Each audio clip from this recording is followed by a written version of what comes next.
Welcome to Ag PhD. I'm Brian Hefty. And I'm Darren Hefty. Thanks for joining us today. You know, sometimes people say, you guys are way too big on chemicals. You like Roundup and you like all these chemicals for doing everything. Hey, there's a lot of cultural practices that we talk about too that have nothing to do with chemistry. We're going to talk about cultural practices you can do to manage resistant weeds on today's show. Yeah, I'd much rather do things that are free than have to invest money in herbicides. Well, one of the things chances are every farmer is going to have to invest in at one point or another is potassium. We're going to talk today about what's the right potassium recommendation and how do you get base saturation levels up to 4% on your farm. We'll also show you how to stop our tough weed during the Weed of the Week segment, but first, here's today's Farm Basics. Farm Basics is brought to you by the Liberty Link trait and Liberty herbicide from Bayer. The most reliable weed management solution, Liberty Link and Liberty herbicide are the link to efficient row crop production and sustainable weed management.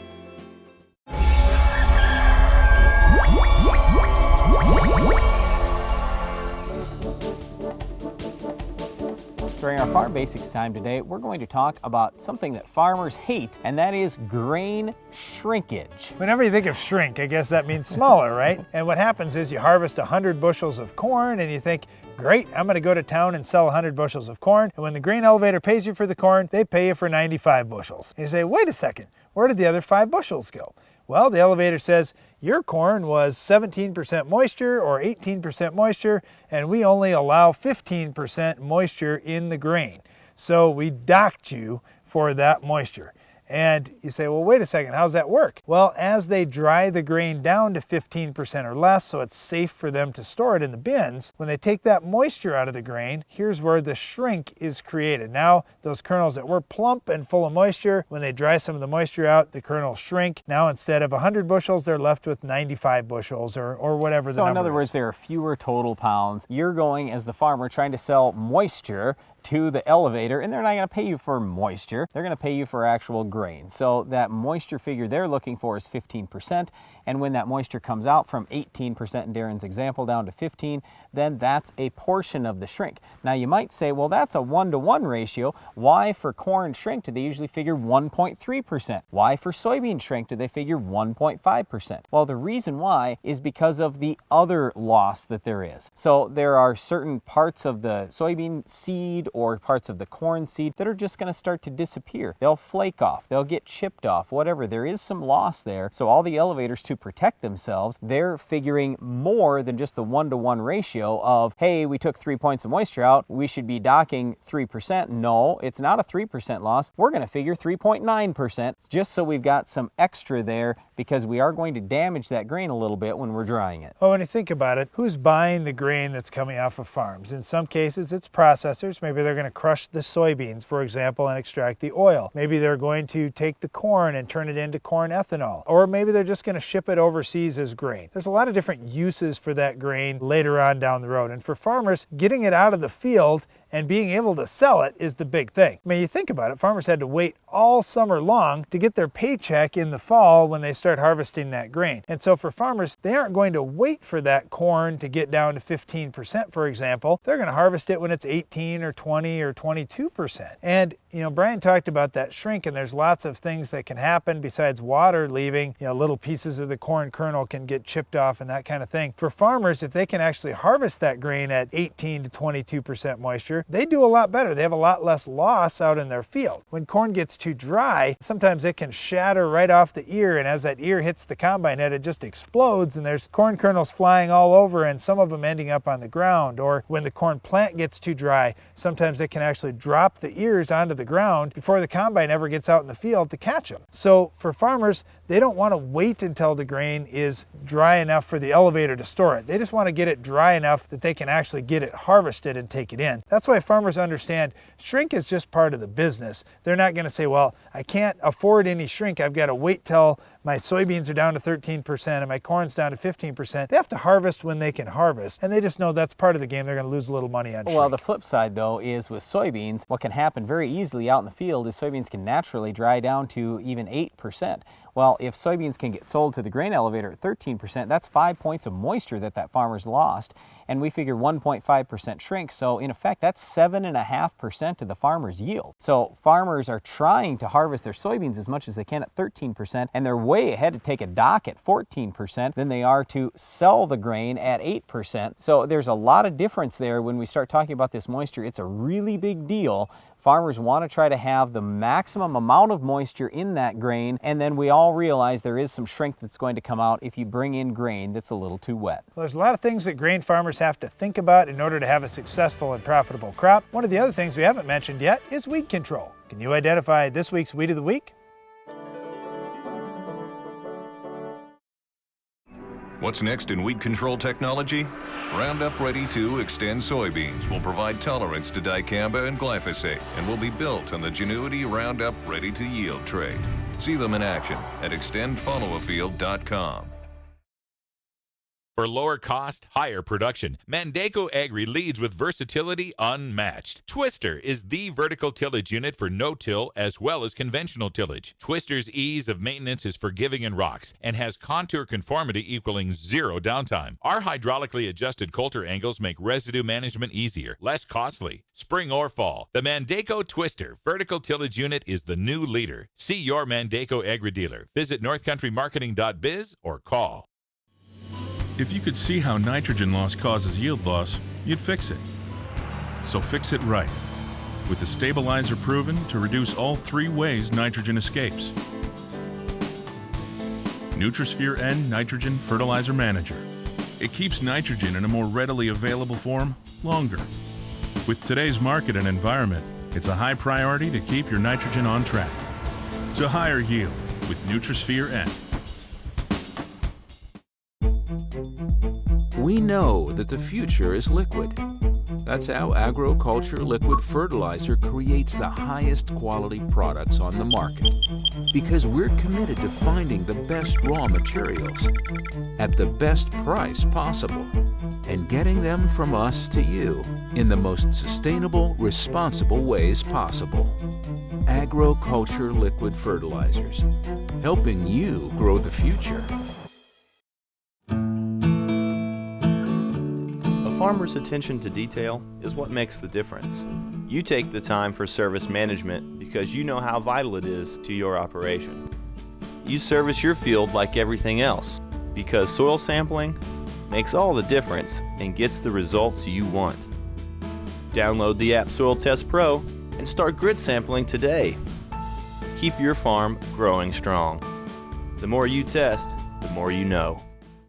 A proven herbicide for decades, dicamba can provide burn-down residual control of tough and resistant weeds for up to 14 days. That's another reason why farmers will use dicamba for years to come. Brought to you by Roundup Ready Plus Weed Management Solutions. One of the most important nutrients that's lacking on a lot of farms today is potassium. Here's the reason why. Because for years people have looked at parts per million on the soil test, and that's not the only thing you got to look at. You have to take a look at base saturation. What the base saturation test tells you is the ratio of potassium to other very important nutrients like calcium, magnesium, sodium, and hydrogen. Hey, I've got a great story here, Brandon. Let's just say that you had $100. That's a lot of money, right? I mean, if you had $100 in your pocket, yep, you're carrying around quite a bit of cash. But if you had $100 and you had 100 people with you, all of a sudden that $100 doesn't seem like much, does it? When you have to divide it out and everybody has $1, well, that's not very much buying power, just having $1. It's the same thing in your field. You may have 100, 200, maybe even 300 or 400 parts per million of potassium, and you say, wow, when you look at parts per million on a 6-inch soil test, that represents 2 million pounds of soil, roughly. So you take 2 times the parts per million, and you say, I've got 300 parts per million of potassium, times 2, that's 600 pounds per acre of potassium. That's way more than I need to raise a huge crop out in my field, and you may be feeling pretty good. But when you look at what your base saturation is,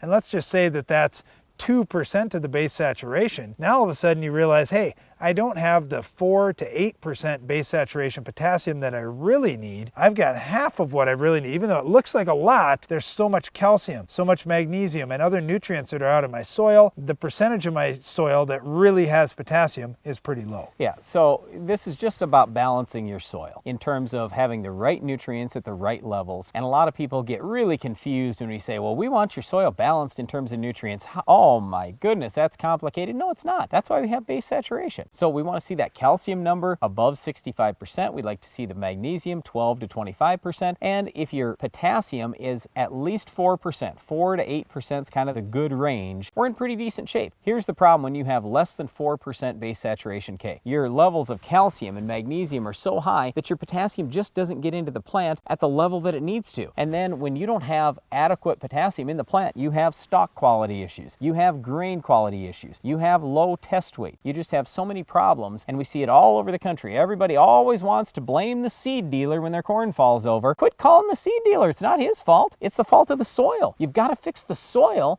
and then you can plant whatever variety you want, and it's going to stand just fine. So get that base saturation K above 4%, and you're in great shape. Now, here's the other thing. A lot of people say, well, there's all kinds of potassium in the soil, especially in the western corn belt. Well, yeah, there is. It's in what's called feldspars. Feldspars are rock. How quickly does rock break down and come available for your crop? Yes, in the next 1,000 years, there's plenty of potassium that's going to come available in your soil, but we need some today. We've got to have it for this next crop, and if your base saturation K isn't above 4%, I can guarantee you, you will not have enough if you run plant tissue samples all season long. You run leaf testing samples, is what I'm saying here. Pull leaves, and you'll find out sooner or later you're going to end up low to deficient at one time or another during the growing season unless that base saturation K percentage is above 4. We have a lot of people across the country that are using the Ag PhD fertilizer removal app, and they'll type in what the yield goal is. Maybe it's 200 bushel corn. They can look right down the nutrient list and see exactly how many pounds of potassium a 200 bushel corn crop will remove. Then they'll look over at the stover and say,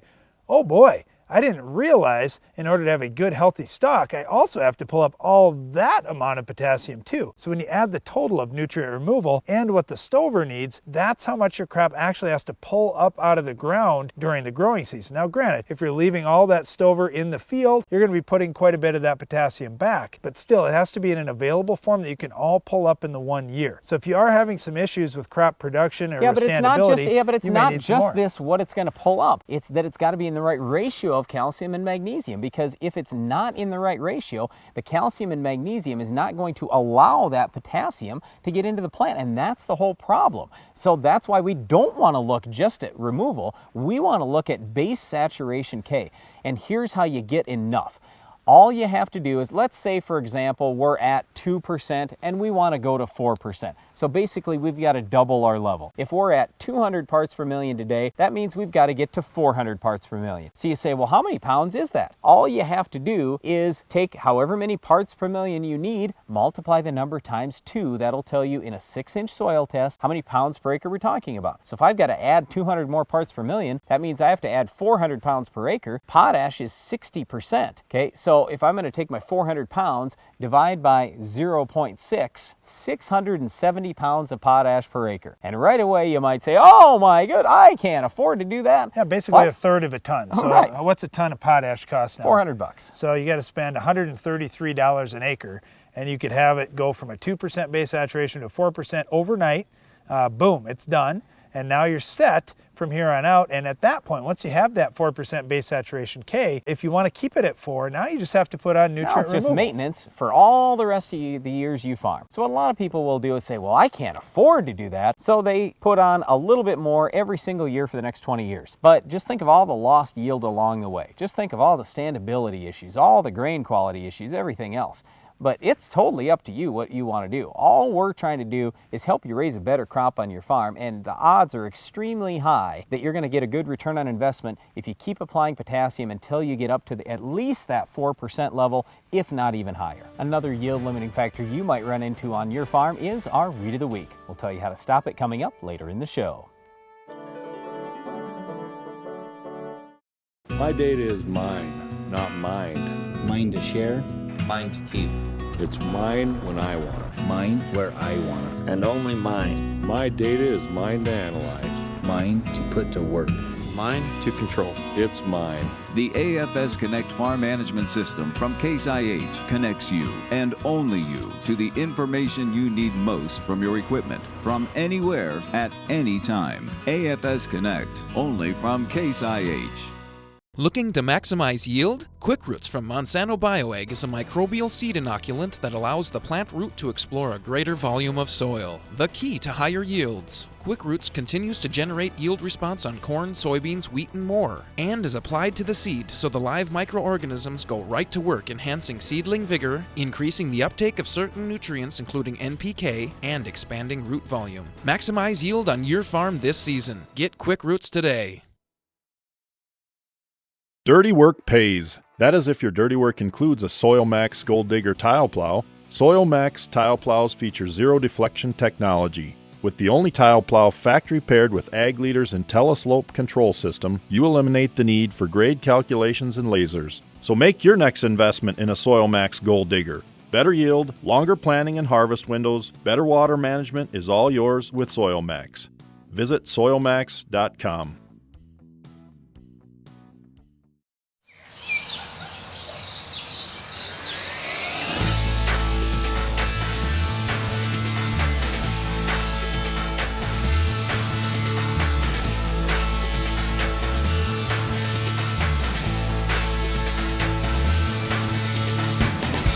Morton Buildings. Great buildings built for the great outdoors. Contact us today to take advantage of discount pricing during our annual Building Value Day sale. Being a farmer means securing your land and livelihood for the future. Harvest Solutions from Capello USA have the grit to get you there. Our product lines for corn, sunflowers, and forage are designed for efficiency and longevity, preventing harvest loss while minimizing maintenance and downtime. To do everything you can to advance your farmland to the next generation, call us at 855-CAPELLO or visit us at capellousa.com. Capello USA, Italian craftsmanship, American grit.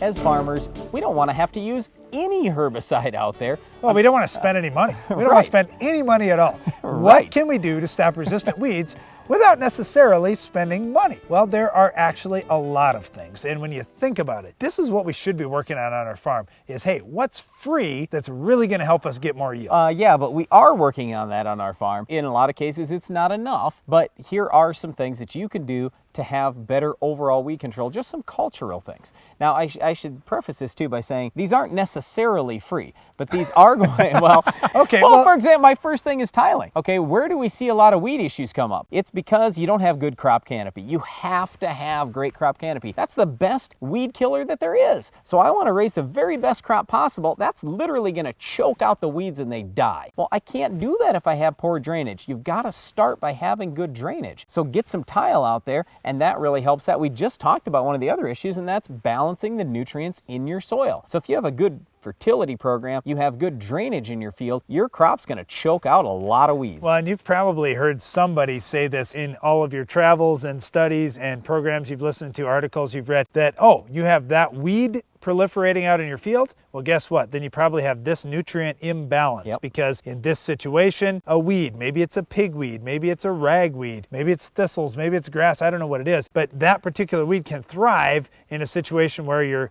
excessive in this nutrient and deficient in this other nutrient, and your crop is going to suffer. And basically your crop is not able to be competitive in those situations. Everybody always wants to go back to tillage too, when, oh, the herbicides aren't working, nothing else is working, I'm going to do tillage. And you can certainly do that. You know, there is no weed that's resistant to iron, okay? So you can go out there, do your tillage, I would argue kill the that weed. Some of those mare's tail that get pretty big in the spring, that's pretty tough for tillage to take out. For light tillage, but if you go heavy tillage, every weed is dead. I know, I'm just so you giving you a hard absolutely time. can do that, but there again, there are trade-offs. You're going to have more erosion issues if you do more tillage. So you have to look at how can I best use these cultural practices the right way in my situation to kill my resistant weeds. Well, once again, there are a number of different cultural practices you can use to control resistant weeds or really any weeds on your farm, and it's trying to implement these practices and other practices, including herbicides, that's going to maximize profitability and maximize yield on your farm. Well, you'll certainly need to control our weed of the week if you want to have maximum yield. Can you identify this week's weed?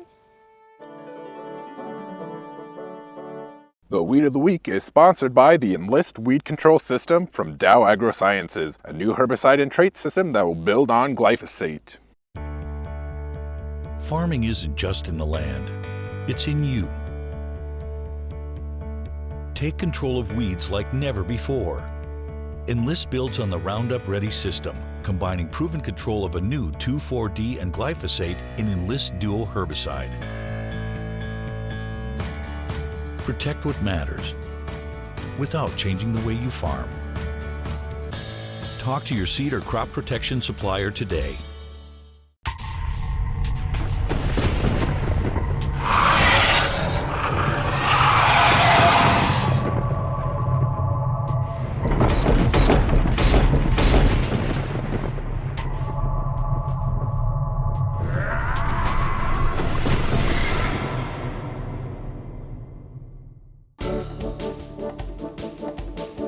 Our weed of the week is a winter annual grass. It's Italian ryegrass. When it comes to identifying grasses, we get many questions from farmers saying, well, I don't know, a lot of these grasses look the same to me until they put a seed head on, and I know I've got to control them early in the season. What should I be looking for? With Italian ryegrass, here's a few things that you can keep in mind. First of all, the leaves are hairless. At the base of the leaves, as they hook up to the stem, there are small auricles, or kind of these little clasping claws at the end of the leaves. And then when you look at that leaf, you bend it back, and when you look at that ligule, it's going to be membranous. So it's a membrane. It's not a little fringe of hairs or anything like that. Those three things will be good ways to look for Italian ryegrass. Here's the big problem with Italian ryegrass. It's becoming resistant to a lot of different herbicides, including the ALS family of chemistry and even glyphosate. So if you can't kill it with Roundup in your crops, like in soybeans, what are you going to do? Well, in soybeans, that's the easy one, Brian, because you've got products like Treflan, Sonlan, or Prowl, the yellows or the DNAs. They work really well. And in most of the weed control programs that we're putting together for guys in soybeans,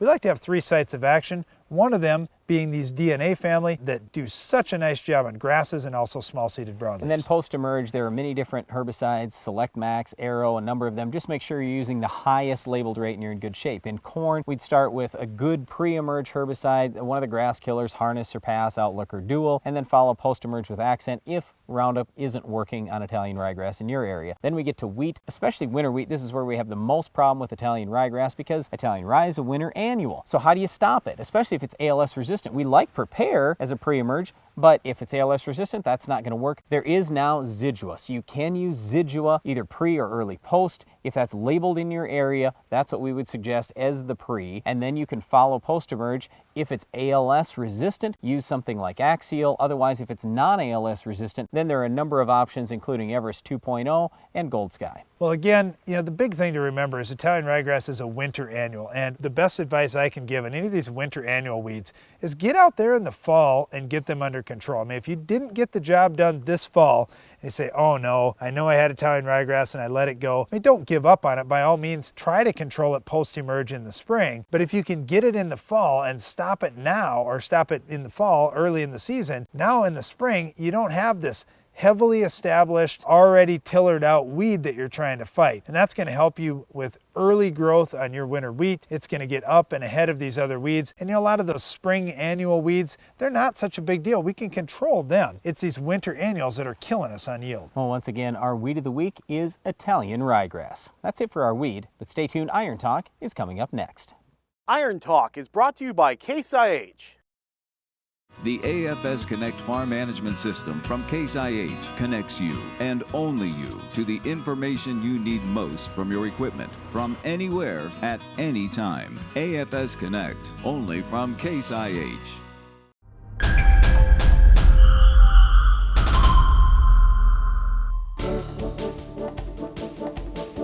The job of your planter's residue managers varies depending on your overall tillage program. We'll discuss it in today's Iron Talk. One of the most important jobs of your corn planter this spring is to manage the residue that's in your field properly so your seed placement is perfectly even all the way across the field. If your seeds don't all come up on the same day, you're losing yield, as corn plants rising from the ground a few days before the seed next to it will completely rob the yield potential of that plant. We see it every year, and our farm is guilty as well. So what can you do? With conventional tillage, the goal of the residue managers is simply to push the root balls and residue out of the way. Be careful not to dig in too deep as to create a trench. We saw that last year, and in places that got good heavy spring rains, farmers had to replant as the seed was washed away. In no-till, many farmers tend to dig into the soil just a little bit if there's a crust. Otherwise, if soil conditions are perfect, you only need to brush the residue aside. In strip tillage systems, yes, you still do need residue managers. Some of the residue from last year's crop will likely blow across your strips from last fall. The big thing is not to dig into your seed zone with the tillage. This is much like we discussed for conventional till. Just sweep the surface to get the residue out of the way and don't dig a trench. Finally, with all the tillage methods we discussed, make sure your residue managers sweep the residue far enough away from the row to get past your gauge wheels. If gauge wheels are jumping over residue from time to time, you'll get a very uneven planting depth and your yields will surely suffer. That's all for today's Iron Talk, and now back to the show. You probably thought about what expenses you need to cut on your farm this year. Why not start with the biggest expense, fertilizer? So how do you make your fertilizer decisions on your farm? Are you taking good soil tests? And can you read everything on your soil tests and make your own fertilizer recommendations? At an Ag PhD Soils Clinic, you'll go home with a simple strategy to reduce your costs on fertilizer and make better fertilizer investments. If you're a crop farmer and serious about improving yields and profit, you'll want to be at an Ag PhD Soils Clinic this winter. For all the details and to pre-register, go to agphd.com. I've been involved in developing new technologies in agriculture for over 3 decades. The changing times demanded that we develop new and better equipment. Dry powder applications on seed can only be highly successful if they can be easily, effectively, and accurately applied to the target. That's where our company, Changing Times and CT Applicators, come into the picture. The innovative CT Applicators are designed to give you the most accurate application of products such as talc, soybean inoculants, or other dry products. Remember, CT Applicators for the changing times. This year's projected U.S. soybean yield will lose over $500 million per point in shrink. Eliminate shrink in your bin. Store grain without lowering moisture content with the AgriDrive Bullseye Temperature and Moisture Controller. The Bullseye monitors air temperature and relative humidity, allowing your fans to utilize the weather's natural condition to maintain your grain at market moisture. Fan run times drastically decrease along with the cost of over-drying. Eliminate shrink today. Call now.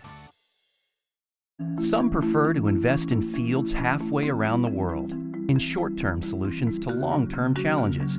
At Poet, we're investing in the fields we have right here at home, cultivating communities and growing the local economy, creating new local jobs while we create worldwide energy solutions, helping family farms grow even as they fuel the world. Because we know that investing in a community can pay global dividends. See the world differently with Poet. I wish I could apply all the PK and micronutrients this crop needs at planting. You can.